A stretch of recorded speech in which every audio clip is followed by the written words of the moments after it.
Zdravo živo, evo danas ćemo početi da pravimo jednu kolibicu od prirodnih materijala koja može se izgradi bez finansijskih sredstava, znači trebaju vam samo prirodni materijali, kamen i blato i malo sena.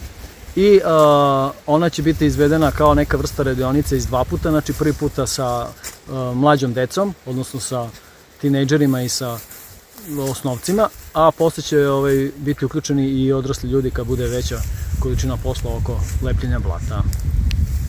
Zdravo živo, evo nalazimo se u jednoj mešanoj bagremovo-jasenovoj šumi.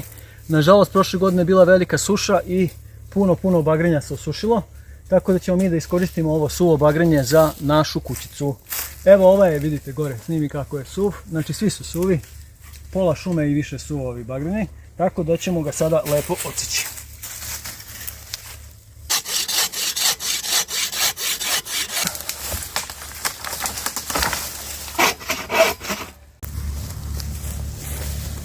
Za izgradnju ovakve kućice nam je potrebno 10-ak ovakvih stubova. Evo ovo je otprilike 1,5 m, suvi bagrem. Našli smo jedno 7-8 bagrema, ima jedan jasen i tako.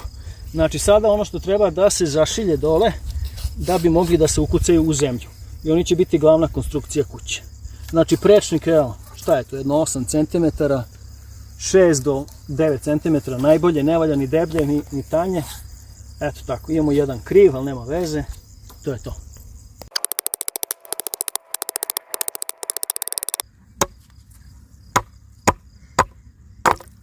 Eto ga, to je otprilike zašiljen stubić, ovaj koji ide u zemlju. E sad mi to nećemo raditi, ali ako hoćete da vam baš bude dugotrajno, onda upalite vatru i ovo nagaravite, tako su radili nekada. Međutim, s obzirom da je ovo bagrem, mi smo zadovoljni da nam ovo izdrži nekih 20 godina. Inače kad se ogaravi može da izdrži po 30 godina, 40. Tako da ovdje je peskovita zemlja, brzo procedi se, tako da on neće truliti, to se garantuje. Eto ovako se šilji svaki stub. Sad ćemo to redom uraditi za sve stubove. Stigli smo do početka pravljenja, znači ovdje smo ukucali centar kućice. Centar kućice se gleda vamo na rtanj, pokaži rtanj. Znači, cilj nam je da vrata, pošto će vrata biti jedini otvor, budu tačno ka centru rtnja. Znači, ovuda će biti vrata. Stavili smo kanap dužine 1,5 m da bi mogli poluprečnik da napravimo. I sad, ako je ovdje centar, znači jedno pola metra na ovu stranu će da ukucamo prvi stup. Evo, tu smo ga označili. Tako. I evo ga prvi stup, znači tu će on da ide.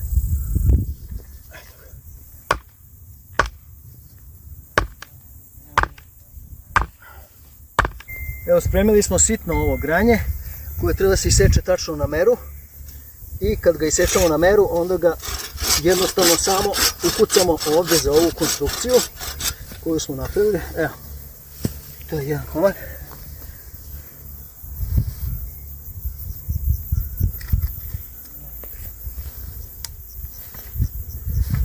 Napravi se odstojnik, naš odstojnik je 18 cm, tako da onda znamo tačno da nam je na istoj udaljenosti. Evo. I sad tako se kuca do gore, onda ćemo da uđemo iznutra pa ćemo da ukucamo iznutra tačno na pola ovdje, znači svaki 9 cm će biti po jedna, znači bit će sa druge strane isto, evo ovako.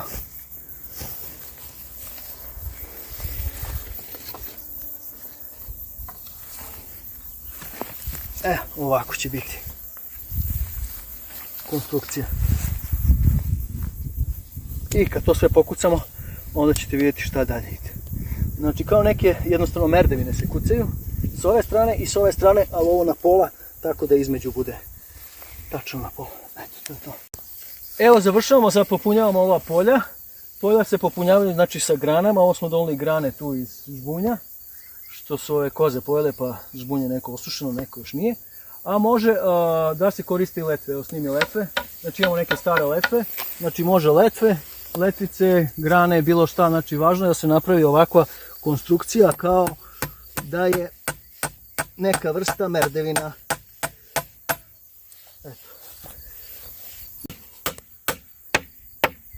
Imamo 10-ak polja ovdje ovih, kad završimo svih 10 polja, završili smo s konstrukcijom zida, onda posle ide krov i posle ide ispuna i to je to. Dakle, bit će lepa kućica. Kućica inače će biti potpuno besplatna, cena kućice je 2 kg eksera i naš rad. Znači sve ostalo iz prirode materijal. Eto kako možete dobiti lepu kolibicu za dž, ono što kažu.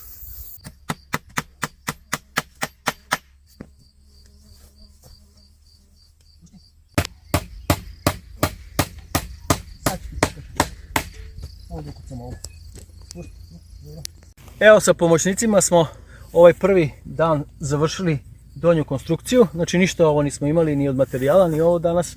Našli smo srećom ove letve koje su nam puno pomogle i sad ćemo da postavimo centralni stub.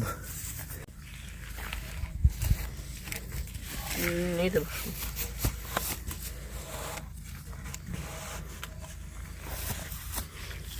Tako drži?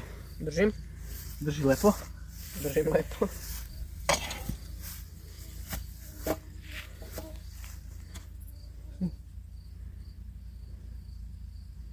Tako drži.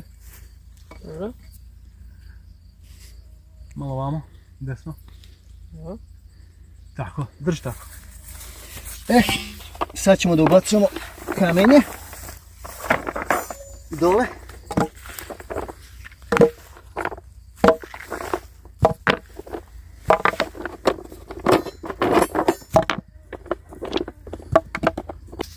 Evo sad krajnje nabijanje. Kamenje se stavlja da pričvrsti stub i da odvoji vlagu od centralnog stuba. Znači posle se stavlja zemlja, ali većinom je znači uz centralni stub kamenje. Kao neka vrsta drenaža, ajde da kažemo tako. Dobro.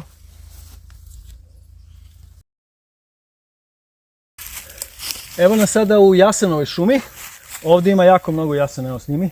Znači oni treba da se malo prorede i ima pravih i lepih. Znači evo na primjer ovo uzimamo za krovnu konstrukciju. Znači evo ovdje ima na primjer 1, 2, 3 jasena. Jedan se skloni, ova dva će da ostanu i onaj tamo treći i to je sasvim dovoljno da imaju prostore da rastu. Znači oni su ovdje nikli kao trava. Tako da ćemo ih malo razrediti, a ujedno ćemo napraviti krov. Eto sad treba ovo seći.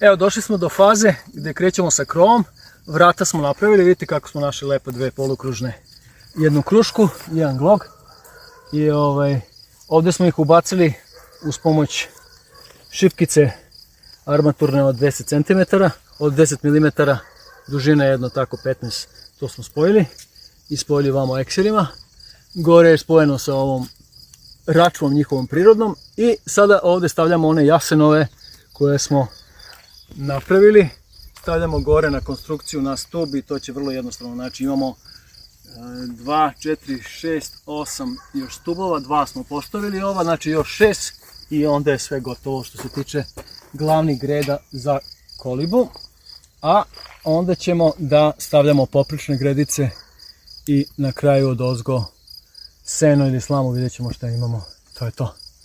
Eto kako za čas, gotova vrata. Vrata su super. Evo sad smo donijeli seno i zid popunjavamo između, znači gredica se popunjava sa senom zid. Znači to je najjednostavniji način zato što na taj način štedimo gomilu zemlje posle s kojom ćemo oblepljivati i nabijamo do zemlje, znači ovo seno, pošto sad imamo seno, nemamo slamu, ali sve jedno je, imamo koze, imamo viška sena i znači ono što je bitno, evo snimi ovdje, znači bitno je da iz bale se izdvoji ovako kao panelčić koji se onda stavlja ovdje između i popunjava se zid. Znači zid se suštinski sastoji od sena, a onda se samo s polja nalepi blato. Znači ne sve da bude od blata kao što su naši stari radili, jer nema potrebe. Tako. Važno samo da ovo bude navijeno i tu se poslije nalepi malo blata do polja iznutra i gotova stvar.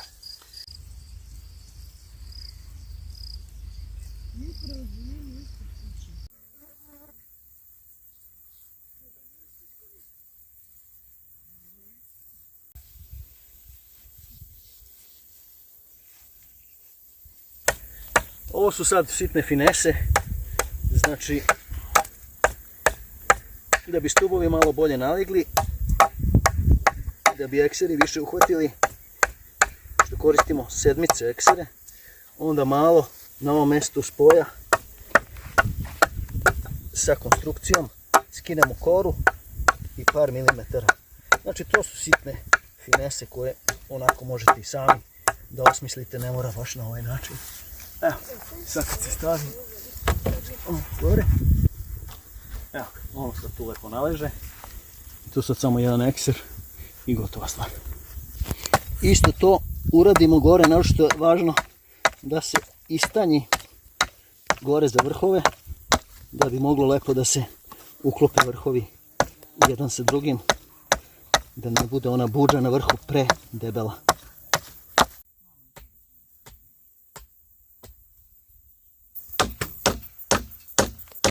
Postavljamo ovu zadnju gredicu, vidite to je tako tu malo nabuđeno, malo se okreše, znači to nije važno. I sa ovim velikim gredašima, ekserima se to spoji sa glavnim stubom. Evo ga, on ide, znači sad je ulazi u glavni stub i 5-6 centi. Gotovo, evo ga. Znači to je malo zbrčkano, ali eto, okrešite ako ovako treba nešto. I to je to. Evo, krovne grede su uređene, sad kucamo evo ovako, imat ćemo tu razne materijale koji su nam usput ostali. Znači, rascepljene polutke, stare, i sad ćemo to da napravimo konstrukciju za seno koje će da ide odozgo, odnosno slamu koju ćemo staviti na krov. Znači, bitno je što gušće, tu će ići još jedna, tako da bude što gušće, onda ovo seno postavimo odozgo, da može da stoji na tome. Inače kućica je donji deo skoro završen, posle ide uz blato i to je to.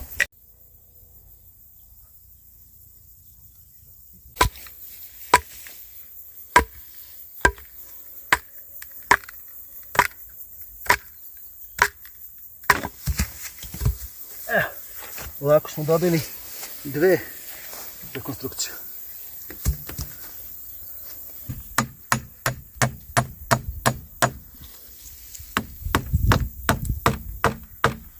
Eto, tako. Znači u principu može ovo da se stavi sve tako da bude ispunjeno. Ali ovako što gušće to bolje.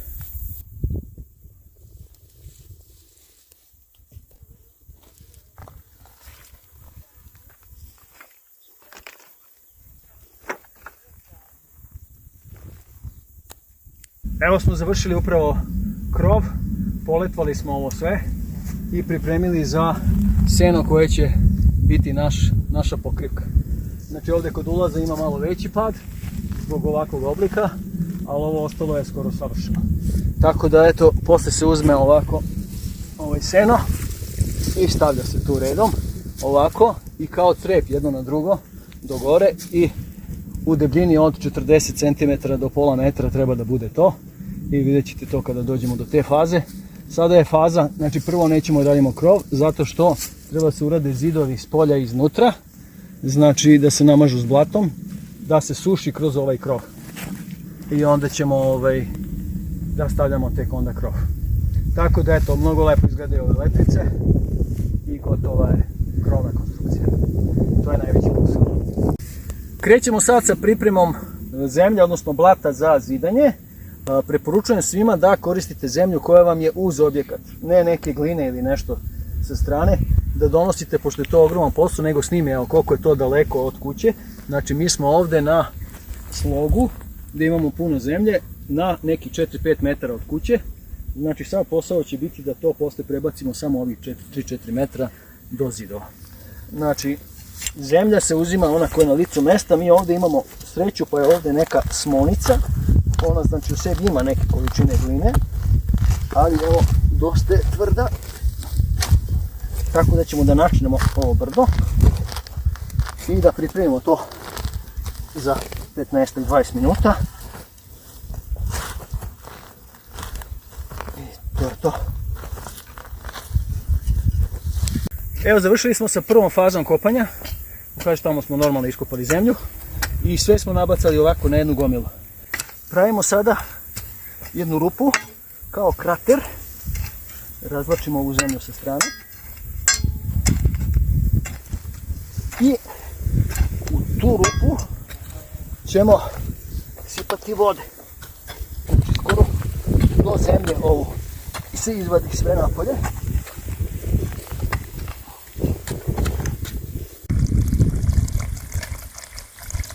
Evo ovako se igra kolce i za jedno 5 minuta do 10 bez ikakve velike muke se umeša blata. Evo, pre nalepljivanja blata mi okvasimo lepo ove travu da bi blato se bolje zalepilo. Znači malo se pokvasi i to je to. I ovdje ćemo da krenemo od prozora pa nadalje. Evo, krenuli smo sa blatom. Znači sad između ovih letvi se nabacuje grubo prvi sloj. I on će da se ostavi da se osuši jedno nedjelju dana, dvije, i kad se on osuši ispuca, onda se nabacuje drugi sloj, u drugom sloju se ubacuje malo peska i to je to, završena fasada.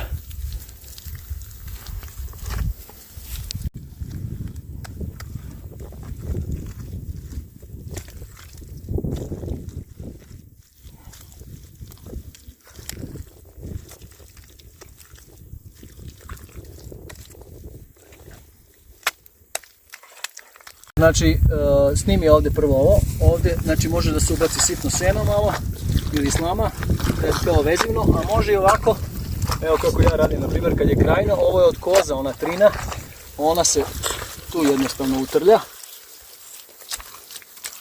i onda manje puca ova glina, odnosno zemlja koju stavite. Evo. S tim što mi ovo radimo rapavo, jer će ići još ravnajući sloj preko njega. Znači, eto, jednostavno je sve to vrlo. Evo, uzmemo malo još te trine.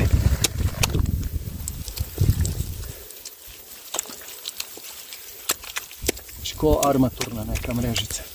Dođe ta trina i to je to.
Evo ovaj prvi nivo ovih kockica od sena, od bala slame. Evo, ne, evo ti ovo. Vezujemo sada da ne bi vetar odno i onda ćemo ga na gore ređati kao crep, a onda preko toga ćete vidjeti se stavljaju drva i onda ne može vetar to da oduvati. Kako ga ti vezuješ, Bože? I sad ovdje.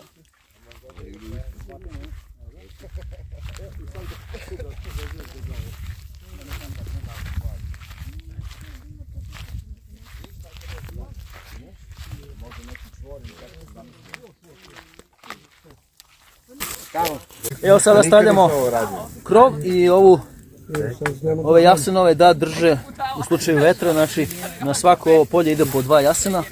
To sam vidio od ovih Katuna, tako na visokim planinama su nekad radili stočari.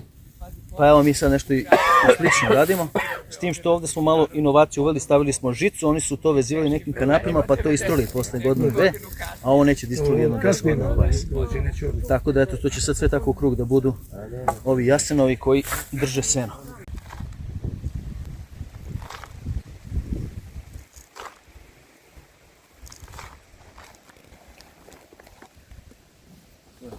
To je za drugu ruku, malo da namažemo, da se vidi kako se radi posle par dana kad se osuše zidovi. Evo sad smo imali sreću, je toplo, iako je oktobar, i sada napravimo ovdje malo ređe za premazivanje pukotina koje vetar i sunce su napravili u zadnjih 4-5 dana. Znači, drugo premazivanje ide posle 3-4-5 dana kad se osuši, ili može i posle 2 ako je leto. Znači, ono važno je da se ponovo namaže.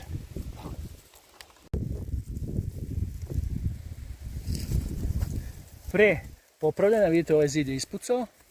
To je normalno, znači nemojte to ništa da vas sekira. Znači, zidovi normalno ispucaju od blata. Znači, sada se ovaj uzme i pokvasi se sa vodom, da bi ovaj završni sloj blata išao, ovaj hoće da pije, evo ti pije, tako, da bi se bolje uhvatio i da bi se sjedinio sa ovom podlogom. Eto, tako malo se pokvasi. Evo, krećemo sada da popunjavamo ove pukotine, ovako ih zamazujemo i one će onda da sljedeći put pukne još manje.